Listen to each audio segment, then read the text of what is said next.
అంటే ఇలాంటి ప్రమాదాలు చెప్పి రావు. సడన్గా వస్తే కనుక ప్రజలు ఎలాంటి అప్రమత్తత పాటించాలి? ప్రజలు తెలుసుకుంటే కనుక వెంటనే వాళ్ళు చేయాల్సిన ఇనిషియేటివ్ ఫస్ట్ స్టెప్ ఏంటండి? ఫస్ట్ స్టెప్ ముందు మనం ఎవాక్యుయేషన్ చేయాలండి అక్కడి నుంచి. బ్లౌట్ అయింది, ఆయిల్ వస్తుంది, గ్యాస్ స్మెల్ వస్తుంది, ఆ ఏరియా మొత్తం క్లియర్ చేసుకోవాలి వాళ్ళు.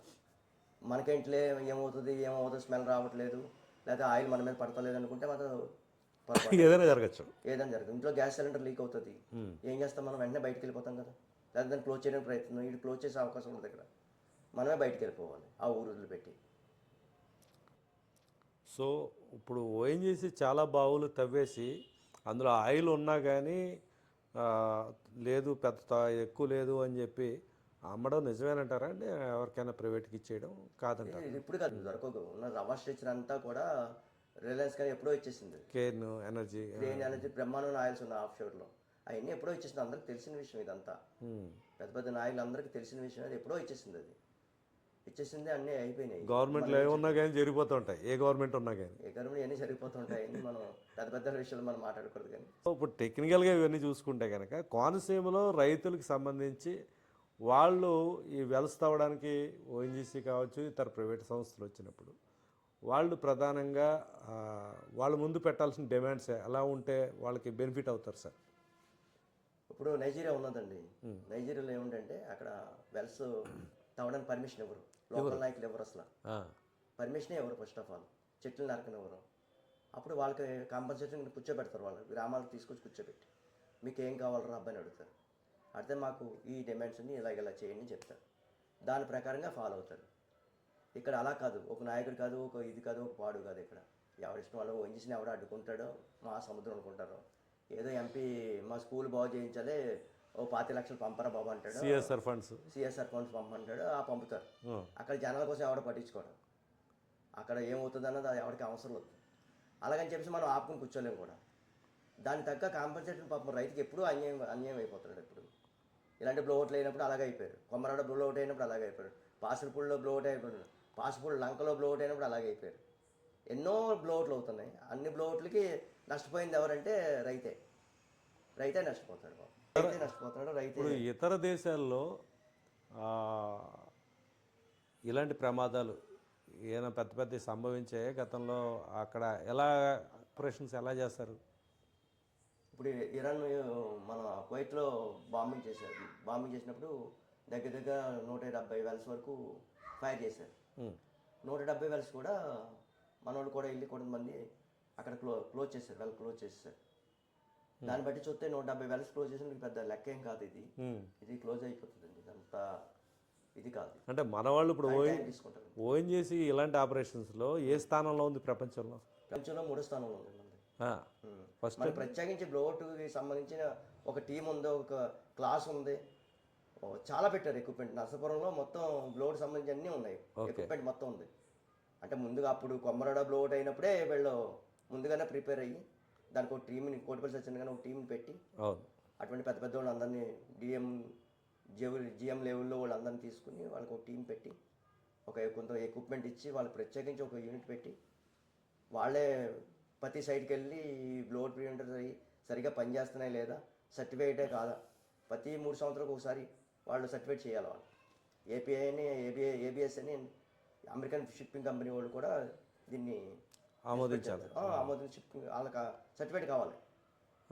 అంత సర్టిఫికేట్ కావాలి ఉన్నట్టేనే అది ఆ రోజు నాడు కంపెనీ మీద ఆ సర్టిఫికేట్ అన్ని చూసే వాడికి పర్మిషన్ ఇస్తాడు, చూడకుండా మాత్రం పర్మిషన్ కాదు. సో అంటే ఒక వ్యవస్థ అయితే పెద్ద వ్యవస్థ ఉంది మనకి. స్టాండర్డ్ ఫస్ట్ ప్లేస్ ఎవరు ఉన్నారు ప్రపంచంలో? యుఎస్ఏ. తర్వాత సెకండ్ నీల్ ఆడమ్స్ వాళ్ళు ఉన్నారు, వాళ్ళు ఒక టీం ఉన్నది. రెడ్ వైడర్స్ అని వాళ్ళు కూడా ఉన్నారు, వాళ్ళు కూడా మంచి పెద్ద టీమే. అంతా ఇంటర్నేషనల్గా చాలా పెద్ద పెద్ద వాళ్ళు ఉన్నారు. అంతవరకు అవసరం లేదు మనకి. మన ఇండియా టీము సౌత్ ఏషియాలో టాప్ నెంబర్ 1 ప్లేస్లో ఉంది. వరల్డ్లో చాలా చోట్ల రిగ్గులు ఇవన్నీ కూడా ఆపరేషన్స్ మన వాళ్ళు చేస్తున్నారు. ఇక్కడ కూడా మన ఇండియా వాళ్ళు కూడా ఇప్పుడు కూడా ఫారెన్ నుంచి కూడా మన ఇండియా వాళ్ళు సజెషన్ అడుగుతూ ఉంటారు, మా దగ్గర ఈ వెళ్ళ ఎలా కంట్రోల్ అవ్వట్లేదు, ఏం చేయమంటారని మన వాళ్ళు కూడా ఉన్నారు, పెద్ద పెద్ద వాళ్ళు ఉన్నారు. మనం ఓ రకంగా అంటే అది తక్కువ ఫోర్సే కాబట్టి మన వాళ్ళు కూడా టక్కని వెళ్ళి ఆపేయగలరు. అంటే వీళ్ళు ఏంటంటే ఇండియా దాటితే బయట అంతా ఇంత ప్రెషర్స్ ఉండవు. మీకు డాక్టర్ ఉంటాడు, డాక్టర్కి మన దగ్గర రోజుకి 100-120 మంది పేషెంట్లు వస్తారు వాళ్ళ దగ్గర. వాడు రాగానే ఏం చేస్తాడంటే వాడికి బాగా ఎక్స్పీరియన్స్ ఉంటుంది. అక్కడ మీరు యూరోప్ కానీ అమెరికా కానీ అలా 2-3 ఉంటారు పేషెంట్లు. వాడికి ఒక ప్రాబ్లం తెలుస్తుంది, 2 ప్రాబ్లం తెలుస్తుంది, వీళ్ళకి 100 ప్రాబ్లం తెలుస్తాయి. ఓకే. వెంటనే వీళ్ళు ఏం చేస్తారంటే వాళ్ళకి ఫోన్ చేస్తారు, ఇండియాలో ఎలా జరిగింది ఏంటని అడిగితే వీళ్ళు వెంటనే దాని సొల్యూషన్ రాసి చెప్తూ ఉంటారు. అందుకని ఇండియన్స్ ఓఎంఎల్కి కంపెనీ మ్యాన్లకి చాలా డిమాండ్ బయట. ఇప్పుడు ఈ కోనసీమ ప్రాంతంలో ఇప్పటివరకు ఎన్ని బ్లౌట్లు జరిగాయండి? దగ్గర దగ్గర 4 జరిగినాయండి. Major problem. ఒకటేమో కొమరాడ బ్లో ఒకటి, దానికి ముందు కొమరాడ ముందు సైపమ్ అని ఇటాలియన్ కంపెనీ చేసింది పాసిపూడి లంకలో. మొత్తం ఒక కిలోమీటర్ లెక్క మట్టి పైకి లేపేసి మొత్తం ఊరంతా ఖాళీ చేస్తారు అప్పట్లో ఫస్ట్ స్టార్టింగ్. దాని తర్వాత కొమరాడ అది బిఓపి లీక్ అయ్యి కింద మొత్తం ఊరంతా చెరువు తవ్వితే 18 ఎకరాలు చెరువు తవ్వి ఆయిల్ అంతా దాంట్లో కలెక్ట్ చేసి దాన్ని మళ్ళీ తోడి మొత్తానికి వెనక్కి వచ్చేసారు. అది కూడా చాలా టైం పట్టింది. దాని తర్వాత పాసిపూడి మన మామిడి కూతురు బ్లో ఒకటి, అది మొత్తం రిగ్గి మొత్తం కొలాప్స్ అయిపోయి మొత్తం తాగిపోయింది. దాని తర్వాత రావులపాలెం ఒకటి అయింది, ప్రైవేట్ రిగ్, అది హైటెక్ రిగ్, అది మొత్తం భూమి లోపలికి వెళ్ళిపోయింది. ఇవన్నీ ఇక్కడ మన ఏరియాలో జరుగుతాయి ఎక్కువ. అంటే మనకి హైడ్రోకార్బన్స్ బాగా ఎక్కువ ఇక్కడ, ఓకే. అంటే గ్యాస్ ప్రెషర్ ఎక్కువ కాబట్టి ఇక్కడ జరుగుతూ ఉంటాయి. మూర్తి గారు, ఒక సందేహాలు కూడా జనానికి ఉన్నాయి. అంటే ఈ ఓఎన్జీసీ ఏదైతే గ్యాస్ నిల్వలు పైకి తీసుకొస్తుందో, ఆ నిల్వలు వచ్చిన తర్వాత కింద ఖాళీ ఏర్పడుతుంది కదా, దాన్ని ఏ విధంగా ఫుల్ఫిల్ చేస్తారు? ఆ మడ్డింగ్ అన్నది కరెక్ట్గా జరుగుతుందా? అది ఖర్చుతో కూడుకుందా అన్నది మానేస్తున్నారా? దానివల్ల కొన్ని ఇబ్బందులు ఏమైనా ఉన్నాయా? అది ఇది వరకు కూడా ఇలాగ చాలామంది చెప్పుకొచ్చారు దాని గురించి. నాకు మనం చెప్పకూడదు ఇటువంటి అవన్నీ పెద్ద పెద్ద వాళ్ళు చూసుకుంటారండి. అది సిమెంటింగ్ అవి చేస్తారు, వాళ్ళకి తెలుస్తుంది.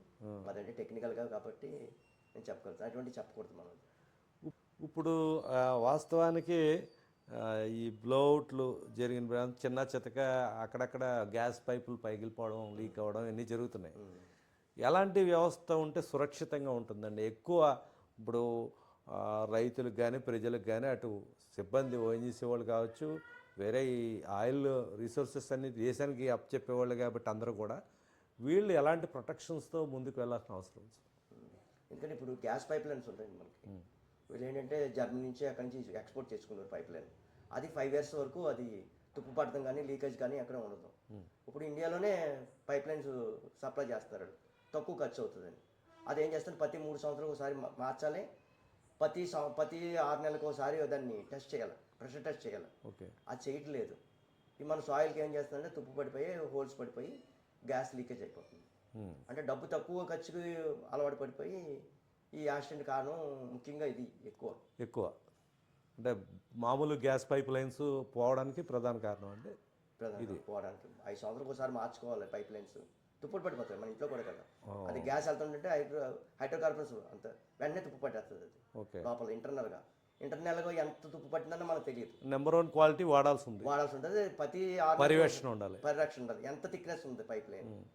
ఇప్పుడు 5 mm ఉందనుకోండి థిక్నెస్, అది పైప్ లైన్ అలా ఫ్లో అయ్యేటప్పటికి 1 mmకి వచ్చేస్తుంది. ఓకే. వెంటనే బ్లాస్ట్ అయిపోతుంది, ఎక్కడో చిన్న హోల్ పడుతుంది, మొత్తం గ్యాస్ అంతా లీక్ అవుతుంది. నిరంతర పరివేషణ అవసరం చాలా. అది సరిగా చేయక అది గ్యాస్ లీక్. సార్, ఇక్కడి నుంచి అంటే మన గ్యాస్ నిక్షేపాలన్నీ ఇంచుమించు గుజరాత్ తరలిపోతున్నాయి ఇంచుమించుగా.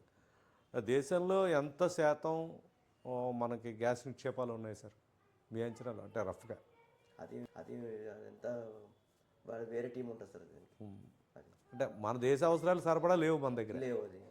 లేవు. అంటే రష్యా నుంచి లేకపోతే మనం ఆయిలే సప్లై చేసుకుంటామండి. ఓకే. రష్యాలో కానీ దుబాయ్లో కానీ మస్కట్లో కానీ ఇంత ఆయిల్ ఇంత గ్యాస్ ఉండదు. మన అదృష్టం అంటే ఇక్కడ గ్యాస్ ఉంటుంది. గ్యాస్తో మనం ఫ్యాక్టరీలు ఎక్కువ రన్ చేయొచ్చు. ఇక్కడ పవర్ ఎవరన్నీ వస్తుంది, గ్యాస్ ప్లాంట్లు అవి పెట్టారు మనం. దాని తగ్గ మెయింటెనెన్స్ అవి ఉండాలి. అంత గ్యాస్ ఎక్కడ ఉండదు మనకి. గ్యాస్ కోసం చాలా పరిస్థితి చచ్చిపోతారు. సౌదీలో చాలా ఇదిగా అయిపోతారు. గ్యాస్ దొరకాలంటే చాలా ఆనందపడతారు గ్యాస్ వస్తే. అక్కడ మనకి గ్యాస్ ఉంది, ఇక్కడ బాగా. అక్కడ ఆయిల్ ఉంది. ఆయిల్తో డైరెక్ట్ ఇంజిన్లో అవి నడపవచ్చు, గ్యాస్తో డైరెక్ట్గా బాయిలర్ అని నడుపుకోవచ్చు. మీరు ఏదైనా జరుగుతాయి కదా, చీప్ కదా. అంటే దేశ అవసరాలకు చాలా వరకు ఉపయోగపడుతుంది మనకి. ఇదంతా 30-40% వరకు ఉపయోగపడుతుంది. ఇక్కడ కాదు, గుజరాత్లోనే కాదు, మెసానంలోనే కాదు, నెక్స్ట్ ఏమో ఆయిల్ ఇండియా ఉంది కదా మన అస్సాంలో కూడా మంచి వెల్స్ ఉన్నాయి. ఇక్కడ కూడా మంచి వెల్స్ ఉన్నాయి. ఈ ఆపరేషన్స్ ఇవన్నీ ఈ సుమారుగా ఈ ఇరుసుమండ బావి మంటలు కానీ ఆ ప్రాంతం మళ్ళీ సామాన్య స్థితి రావడానికి సుమారుగా ఎన్ని రోజులు పట్టచ్చు? ఇప్పుడు మీరు చూస్తున్నారు నిన్న ఇవాళ కూడా ఏమనిపిస్తుంది మీ సీనియారిటీ మీద? నిన్నటికి ఇవాళకి చాలా తేడా ఉన్నదండి. నిన్న ఒక్కసారి ఫైర్ అయ్యింది, చుట్టూరు మనుషులు అంత దగ్గరికి వెళ్తున్నారు చూసారు కదా మీరే. ఇవాళ కూడా చాలా దగ్గరికి దగ్గరికి వెళ్ళారు. ఇంకొన్ని రోజులు పోతే మొత్తం అన్ని జరిగితే ఒక కొవ్వు తెలిగితే ఎలా ఉంటుంది అలా పైకి వెళ్తుంది దీపం. దానికి అదే ఆరిపోయే సందర్భాలు కూడా ఉంటాయండి కొన్ని wells? కొలాప్స్ అయితే ఆగిపోతుంది, దానికి అదే ఆగిపోతుంది. అలా కూడా ఉన్నాయి చాలా మంది. అప్పుడు ప్రికాషన్స్ ఏం తీసుకోవాలి, దాని నుంచి మళ్ళీ ఏం రాకుండా ఎలాంటి ప్రికాషన్స్ మీరు తీసుకుంటుంటారు? దాన్ని మళ్ళీ డ్రిల్ చేస్తాం మళ్ళీ, దాన్ని మళ్ళీ మొత్తం పాత పైపులు అన్నీ తీసేసి మళ్ళీ కొత్త పైపులు వేసి కేసింగ్ అంతా మార్చేస్తారు. మార్చి మొత్తం కొత్త పైపులు మళ్ళీ ఆయిల్ అక్కడి నుంచి గ్యాస్ తీస్తారు? తీసుకొచ్చింది. Okay okay. వెళ్ళని ఏం పాడు చేయరండి అక్కడ. పాడు చేయాలి అంటే పక్కన వేసిన వస్తుందేమో కదండి. ఇప్పుడు వెళ్ళ సరిగా రావట్లేదని క్లీనింగ్ కోసం ఏదో చేసి ఉంటారు వీళ్ళు. లోపల పైపులు తుప్పడి మార్చడం కోసం ఏదో మొత్తానికి దాన్ని ఆ సందర్భంలో జరిగింది. ఇది ఒక చిన్న రిగ్ వచ్చి దాన్ని క్లీన్ చేస్తుంది అనమాట. చేసే టైంలో ఇది ఇలా జరుగుతుంది. క్యూబుల్ జాయింగ్ అని ఎక్కువ ప్రెషర్ చూపించి దాన్ని రిమూవ్ చేసే టైంలో క్లీన్ చేసే టైంలో జరుగుతుంది. జరిగింది. అంటే ఇలా గతంలో జరిగిన బ్లౌట్లు కూడా అలాంటి సందర్భంలో జరిగిందండి. అంటే కేసు డిఫరెన్స్. ఇప్పుడు మామిడి కూతురు బ్లౌట్ ఉంది, డ్రిల్లింగ్ చేస్తారు. ఓకే. డ్రిల్లింగ్ లో ఒకేసారి ప్రెషర్ బయటకు వచ్చింది. అది కంట్రోల్ చేయలేక పైపులు మొత్తం బయటకు వచ్చేసి ఓకే హై ప్రెషర్కి. మిగతావండి అంటే మీ ఐడియాలో ఉన్న మిగతా ఏముంది, కొన్ని డ్రిల్లింగ్ చేస్తున్నప్పుడు కింద వెల్ హెడ్ లీక్ అయ్యి గ్యాస్ రావడంతో అక్కడి నుంచి లీక్